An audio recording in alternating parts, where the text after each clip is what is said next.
Assalamu alaikum to all the future officers of AFNS. A lot of girls were asking us कि एक video बनाएं जिसमें बताया जाए कि किन बच्चियों को कॉल लेटर आएगा इंटरव्यू के लिए, क्योंकि आप में से बहुत सारी बच्चियां इंटरव्यू के लिए वेट कर रही हैं और एक बच्चों के माइंड में कंफ्यूजन है कि कॉल लेटर किसको आएगा। तो उस हवाले से ये एक छोटी सी वीडियो आप लोगों के लिए डेडिकेटेडली मैंने बनाई है। तो ladies, first of all AFNS का जो कंप्लीट इंडक्शन का प्रोसेस है, इसके मेन स्टेप्स दो हैं, इनिशियल टेस्ट एंड इंटरव्यू। बीच में आपका मेडिकल भी होता है, लेकिन क्योंकि मेडिकल आपकी सिलेक्शन का पार्ट नहीं है, वो तो आपकी मेडिकल फिटनेस के लिए है। तो मेन स्टेप्स दो ही हैं, इनिशियल टेस्ट और इंटरव्यू। आप में से सब बच्चियों ने इनिशियल टेस्ट पास कर लिया है, जाहिर है तभी you people are waiting for the interview. Initial test में आपका इंटेलिजेंस का पोर्शन था, जिसमें फर्दर आपने वर्बल के क्वेश्चंस को सॉल्व किया और नॉन वर्बल के क्वेश्चंस को सॉल्व किया। इंटेलिजेंस पास करने के बाद आपने एकेडमिक पास किया और उसके बाद आपने पर्सनैलिटी टेस्ट को पास किया। इन तीनों स्टेप्स को पास किया तो आपका अल्टीमेटली इनिशियल टेस्ट पास हो गया। अब इनिशियल टेस्ट बहुत सारी बच्चियों का पास होता है, क्योंकि AFNS का इनिशियल टेस्ट बहुत ज्यादा मुश्किल नहीं होता। इनिशियल टेस्ट बहुत इजी होता है और हर वो बच्ची जिसने 50% स्कोर किया उसका इनिशियल टेस्ट पास हो गया। अब सवाल यह पैदा होता है कि कॉल लेटर किसको आएगा और किसको नहीं आएगा। इनिशियल टेस्ट तो सबका पास हो गया। एक सिनेरियो को कंसिडर करते हैं। एक बच्ची आयशा और एक और बच्ची फातिमा, इन दोनों ने इनिशियल टेस्ट दिया। आयशा ने 1 वीक तैयारी की थी, सिर्फ एक हफ्ता। आयशा ने 1 हफ्ता तैयारी की और 1 हफ्ता तैयारी करके आयशा ने अपना टेस्ट दे दिया। आयशा का टेस्ट तो पास हो गया, बट आयशा ने जो स्कोर किया वो था 55%। आयशा की स्क्रीन के ऊपर पास लिखा आ गया, लेकिन ये बिल्कुल धक्का दे के पास हुई है। 55% मार्क्स आए आयशा के, और ये बाहर आती है और इसकी चेहरे के ऊपर मुस्कुराहट है कि वाह, मैंने तो 1 हफ्ता पढ़ा सिर्फ, फिर भी मेरा टेस्ट पास हो गया। ऑन द अदर हैंड दूसरी तरफ फातिमा है, जिसने पूरा 1 महीना तैयारी की। फातिमा ने पूरा महीना तैयारी की, टेस्ट दिया, इसकी स्क्रीन के ऊपर भी लिखा आ गया कॉन्ग्रेचुलेशंस, आपका टेस्ट पास हो गया। लेकिन फातिमा की परसेंटेज कितनी थी? 85। Now I want to ask you a very simple question. फौज को इन दोनों में से किस बच्ची को रखना चाहिए? ऑफ कोर्स फातिमा को। क्यों?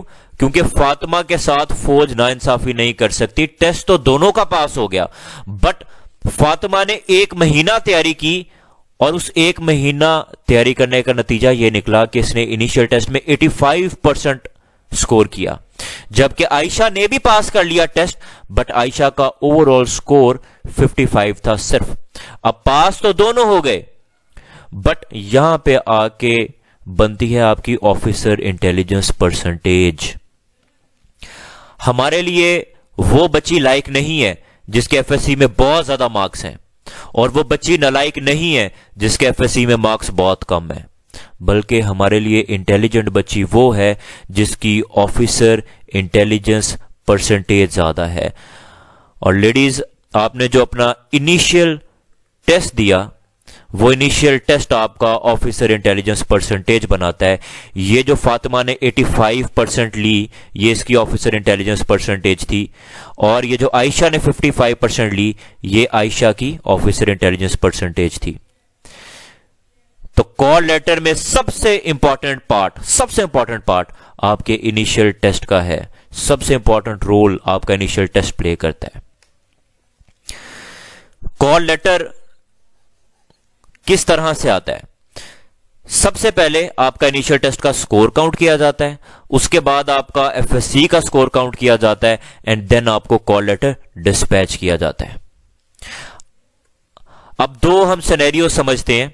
एक बच्ची है आयशा और एक है फातिमा।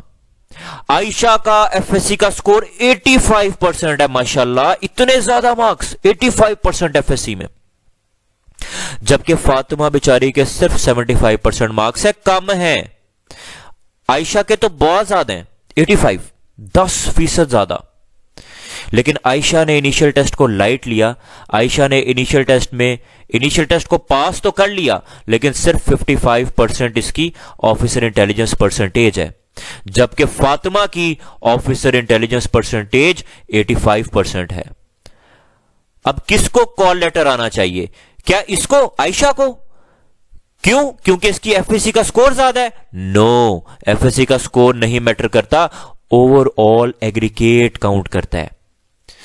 अब अगर इन दोनों के इनिशियल टेस्ट के और एफएससी के मार्क्स को कैलकुलेट किया जाए तो आयशा का टोटल बनता है 140, जबकि फातिमा ने एफएससी में कम मार्क्स लिए, फिर भी फातिमा का ओवरऑल स्कोर बन रहा है 160। तो कॉल लेटर किसको आएगा? कॉल लेटर आएगा फातिमा को। तो लेडीज, आपका एफएससी का स्कोर मैटर करता है, बट ज्यादा मैटर करता है आपका इनिशियल टेस्ट। वो बच्चियां जिनका इनिशियल टेस्ट बहुत अच्छा हुआ है, जो कि कॉन्फिडेंट हैं, जिनको खुद पे तमाद है कि यस मेरा इनिशियल टेस्ट तो फ्लॉलेस था, बहुत बेहतरीन था, उनको कॉल लेटर आएगा अगर उनकी एफएससी में भी एक मिनिमल सी परसेंटेज है। जब आपका इंटरव्यू होगा तो आपके इंटरव्यू में आपकी मेट्रॉन बैठी होंगी। मेट्रॉन आपके इदारे की जो हेड होती हैं उनको कहते हैं। इन मेट्रॉन के साथ एक कमांडिंग ऑफिसर होंगे और एक माहिर नफ्सियात साइकोलॉजिस्ट बैठे होंगे। साइकोलॉजिस्ट का होना हर इंटरव्यू में इज कंपल्सरी, क्योंकि साइकोलॉजिस्ट के बगैर इंटरव्यू कंडक्ट नहीं किया जा सकता, because you people want to join army, और आर्मी में सबसे इंपॉर्टेंट चीज है इमोशनल स्टेबिलिटी, क्योंकि कल को आके आपने बड़ी मुश्किलात भी देखनी है, मुश्किल कंडीशंस भी देखनी है। आपको कोई इंजर्ड बंदा नजर आता है, कोई जला हुआ, किसी का हाथ कटा है, तो you are suppose to be emotionally stable. That is why psychologist के हाथ में एक वोट होता है, और अगर साइकोलॉजिस्ट कह रहा है कि it's a no, then it is a no. तो कुछ इस तरह का सिनेरियो क्रिएट होता है आपके फाइनल पैनल इंटरव्यू में। आपकी तस्वीर सामने रखी जाती है और डिस्कस किया जाता है आपको कि ये बच्ची, इसकी परफॉर्मेंस कैसी थी। और सबसे पहली चीज जो इंटरव्यू में देखी जाती है वो होती है आपकी ऑफिसर इंटेलिजेंस परसेंटेज, के इस बच्ची का इनिशियल टेस्ट का स्कोर क्या है।